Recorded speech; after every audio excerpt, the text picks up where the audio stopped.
Perfume has long carried an invisible power, able to shape impressions and stir emotions without a single word spoken.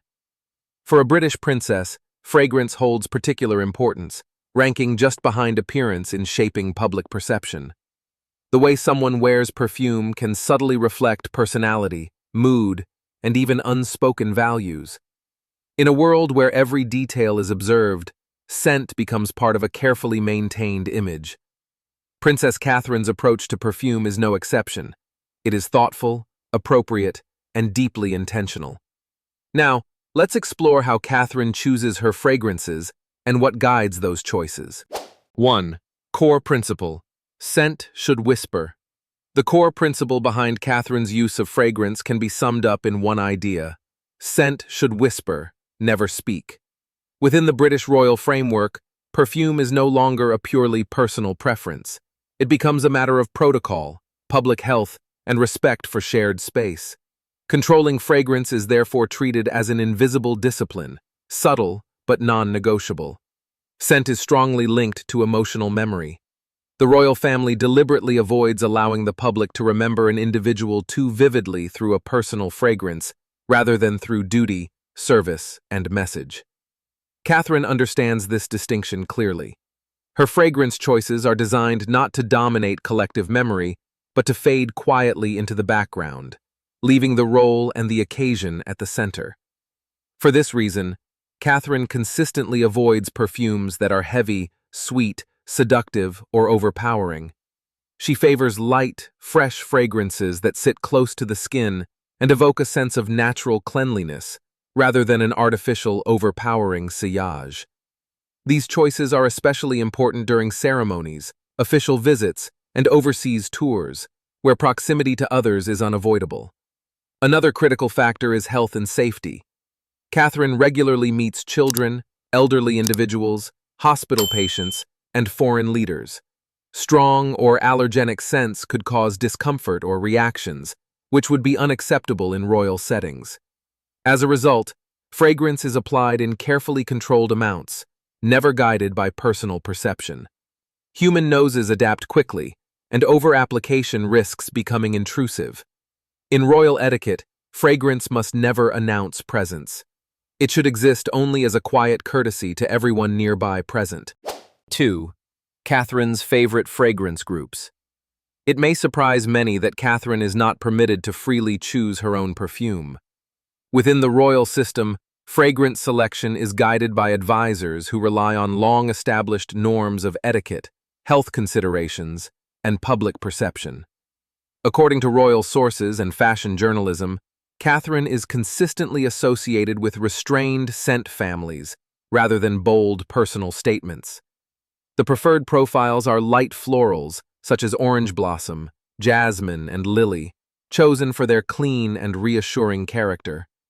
These are often balanced with green and fresh notes, including cut grass and young leaves, which evoke calm and approachability. Soft, woody bases like sandalwood and white musk are favored to provide quiet longevity without projection. These combinations align with fragrances often linked to Catherine, including Jo Malone London Orange Blossom, Illuminum London White Gardenia Petals, Jo Malone London Lime Basil and Mandarin, and Dior Dune Eau de Toilette. Equally important is what she avoids.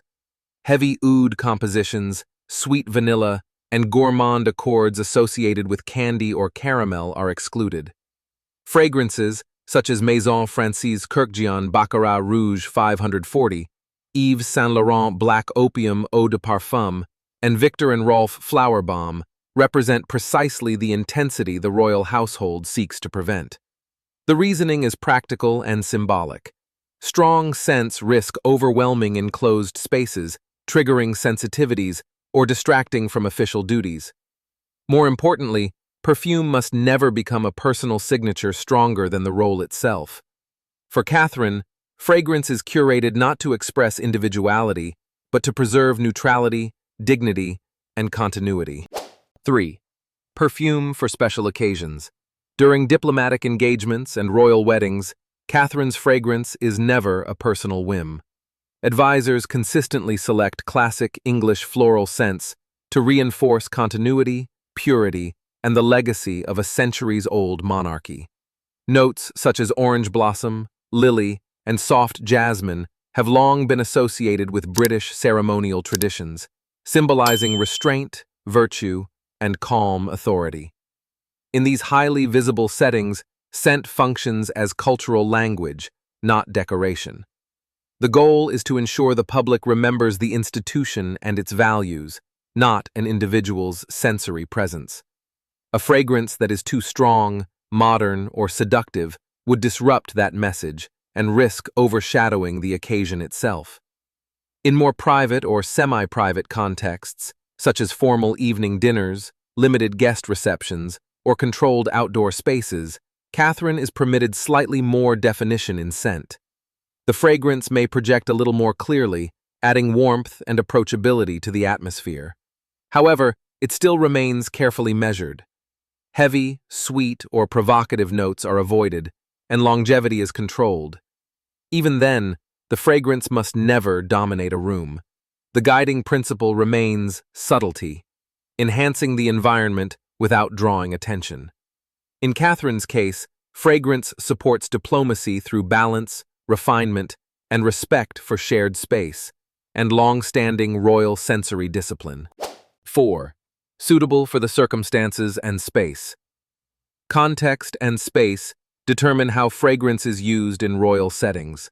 Scent can trigger headaches, nausea, or allergic reactions, especially in enclosed rooms, crowded venues, hospitals, memorial services, or events involving children. For this reason, Catherine consistently prioritizes public health and comfort over personal preference.